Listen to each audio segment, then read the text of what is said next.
ఒకానొక గ్రామంలో శ్రీధర్ అనే శిల్పి ఉండేవాడు. అతడు ఎంతో నిష్ఠతో భక్తితో రాళ్లను విగ్రహాలుగా మలిచేవాడు. ఆ ఊరిలోనే రాజశేఖర్ అనే పండితుడు ఉండేవాడు. ఆయన శాస్త్రాలన్నీ చదివాడు. కానీ మనసులో ఎప్పుడూ ఒకటే అసంతృప్తి. నేను భగవంతుడిని చేరుకోవడానికి సరైన దారిలోనే ఉన్నానా అని. ఇక్కడ రాజశేఖర్ ఒకరోజు శ్రీధర్ దగ్గరకు వెళ్ళి, నేను నిరంతరం గ్రంథాలు చదువుతున్నాను, కానీ నా మనసు నిలకడగా లేదు.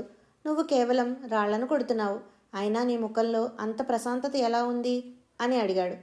అప్పుడు శ్రీధర్ భగవద్గీతలోని 18వ అధ్యాయము మోక్ష సన్యాస యోగంలోని 41వ శ్లోకం ఇలా చెప్తున్నాడు. బ్రాహ్మణ క్షత్రియ విషాం శూద్రాణాంచ పరంతప కర్మాణి ప్రవిభక్తాని స్వభావ ప్రభవైర్గుణై. మనుషులు వారు చేసే కర్మలను వారి వారి స్వభావాలను మరియు వారి గుణములను బట్టి బ్రాహ్మణ క్షత్రియ వైశ్య శూద్రులు అనే 4 వర్ణములుగా విభజించడం జరిగింది. అయ్యా, నేను శిల్పిగా పుట్టాను. రాయిని విగ్రహంగా మార్చడం నా స్వభావం. నేను ఆ పని చేస్తున్నప్పుడు నాలో ఏ ఘర్షణ ఉండదు, ఎందుకంటే నేను నా సహజ సిద్ధమైన గుణానికి అనుగుణంగా పనిచేస్తున్నాను అని సమాధానమిచ్చాడు. మరియు 47వ శ్లోకం ఇలా చెప్తున్నాడు. శ్రేయాన్ స్వధర్మో విగుణః పరధర్మాత్ స్వనుష్ఠితాత్ స్వభావనియతం కర్మ కుర్వన్నాప్నోతి కిల్బిషం.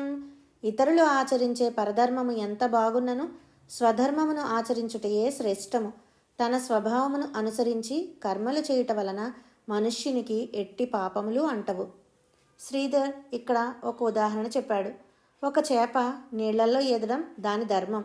అది పక్షిని చూసి గాలిలో ఎగరాలని ప్రయత్నిస్తే చనిపోతుంది. అలాగే నేను కూడా మీలాగా వేదాలు చదవాలని ప్రయత్నిస్తే నా చేతులు వణుకుతాయి, మనసు నిలవదు. నా పనిలో నేను లోపాలు చేసినా అది నా స్వధర్మం కాబట్టి భగవంతుడు నన్ను ప్రేమిస్తాడు.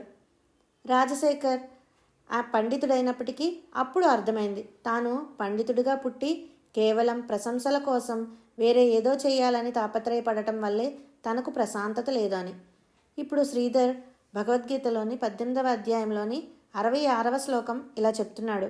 సర్వధర్మాన్ పరిత్యజ్య మామేకం శరణం వ్రజ అహం త్వా సర్వపాపేభ్యో మోక్షయిష్యామి మా శుచః. అన్ని ధర్మాలను విడిచిపెట్టి నన్నే శరణు పొందుము, నేను నిన్ను సమస్త పాపముల నుండి విముక్తి చేస్తాను, నీవు శోకించకు. ఈ శ్లోకాన్ని ఉదహరిస్తూ శ్రీధర్ ఒక అద్భుతమైన మాట చెప్పాడు. స్వామి, నేను విగ్రహం చెక్కేటప్పుడు మొదటి దెబ్బ వేయకముందే, కృష్ణ, ఈ రాయి నీది, ఈ శిల్పం నీది, నా చేతులు నీవి అని శరణు కోరుతాను. నేను చేసే పని మంచిదా కాదా అనే భయం నాకు లేదు, ఎందుకంటే ఫలితాన్ని నేను ఆయనకే వదిలేశాను.